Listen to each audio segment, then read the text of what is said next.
President Donald Trump seems of two minds on nuclear weapons. He muses about eliminating them but also has called for a U.S. build-up and bragged about his nuclear button. In March, while forecasting a face-to-face meeting on this topic with Russian President Vladimir Putin, Trump said in the same breath that an arms race was getting out of control, and that he would never allow any country to have weapons, even close to what we have, although Russia already does. How these seemingly competing instincts will play out in his talks Monday with Putin in Helsinki could profoundly affect the direction of U.S. defense policy. Before leaving a NATO summit in Brussels on Thursday, Trump was asked by a reporter whether he would raise long-standing U.S.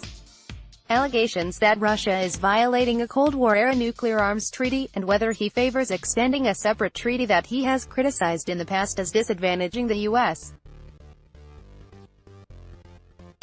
His one-word answer to the two-part question was, yes, the first public indication that he wants to extend the New START treaty, which expires in 3 years. Then on Friday, he vaguely spoke about how it would be a tremendous achievement if we could do something about nuclear proliferation, yet Trump's administration has shown little interest in negotiating further reductions in American and Russian strategic nuclear weapons. It has been more focused on formulating its own nuclear policy and on combating the nuclear threat posed by North Korea. U.S.-Russian strategic nuclear weapons, those capable of striking each other's territory, are governed by New START, which was negotiated by the Obama administration in 2010. It limits each country to 1,550 strategic nuclear warheads. President Barack Obama favored further cuts, but U.S.-Russian relations soured after Moscow's 2014 annexation of Crimea. The New START deal is set to expire in February 2021 unless both sides agree to extend it.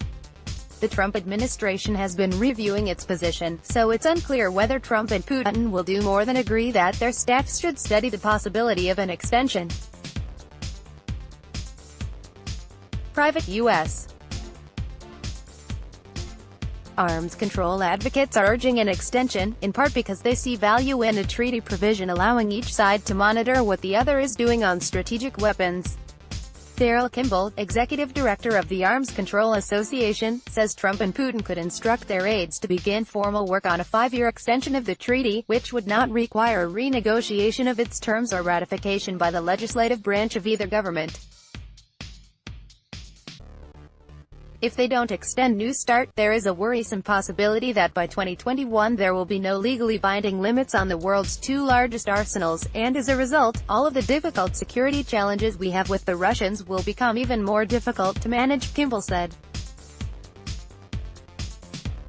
Analysts have puzzled over Trump's likely approach to an arms control discussion with Putin.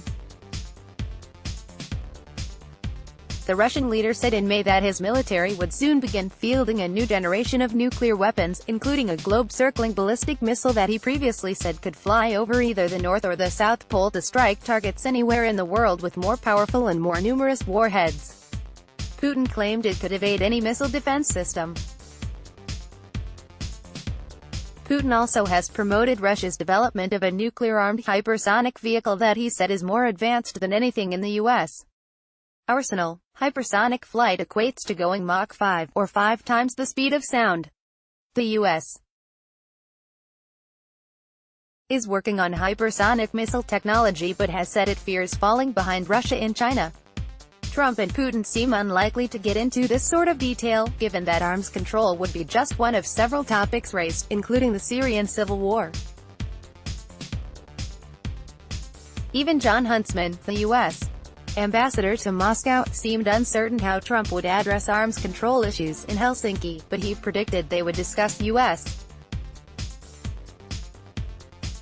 accusations that Russia is violating the 1987 Intermediate-Range Nuclear Forces Treaty.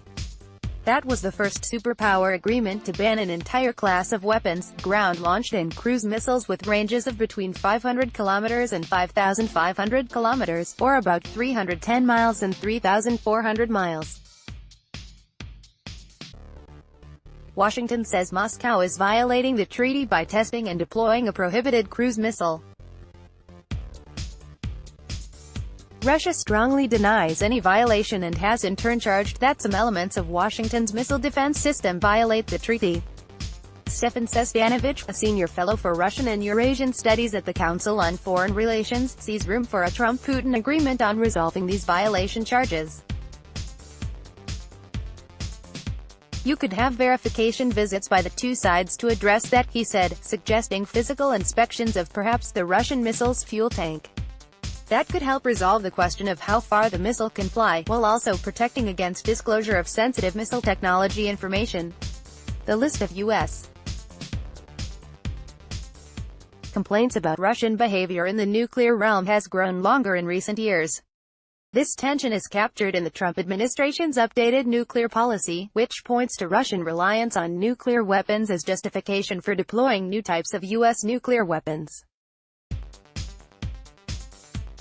It warned that Russian strategy on the potential coercive and military uses of nuclear weapons increased the prospect for dangerous miscalculation and escalation. Politics. President Donald Trump seems of two minds on nuclear weapons.